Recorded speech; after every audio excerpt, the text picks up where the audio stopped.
Online take joint কোম্পানিগুলো থেকে কর ও ভ্যাট আদায়ের বিষয়ে আদালতে প্রতিবেদন দাখিল না করায় জাতীয় রাজস্ব বোর্ডের চেয়ারম্যানের বিরুদ্ধে আদালত অবমাননার রুল জারি করেছেন হাইকোর্ট।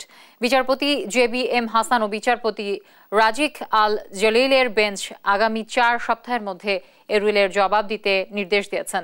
এর আগে 2020 সালে এ বিষয়ে করা রিট পিটিশন নিষ্পত্তি করে এসব টেক কোম্পানিকে রাজস্বের আওতায় আনতে নির্দেশনা দিয়ে রায় দেন হাইকোর্ট।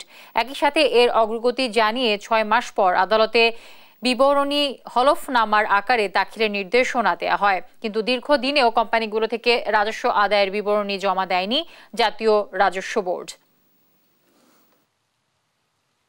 প্রতি 6 মাস অন্তর অন্তর একটি বিবরণী হলফনামা আকারে হাইকোর্টে দাখিলের নির্দেশ দিয়েছিলেন আদালত, কিন্তু অদ্যাবধি আমাদের জানা মতে এই জাতীয় রাজস্ব বোর্ড এই হলফনামা অর্থাৎ রায়ের আদেশের আলোকে রায়টাকে কমপ্লাই করে কোনো হলফনামা দাখিল করেননি। এটি আদালত অবমাননার শামিল। এই কারণে law and life foundation trust একটি আদালত অবমাননার মামলা করেছিলেন। সেই আদালত অবমাননার মামলায় আজকে মাননীয় হাইকোর্ট জাতীয় রাজস্ব বোর্ডের চেয়ারম্যানের বিরুদ্ধে আদালত অবমাননার রুল জারি করেছেন।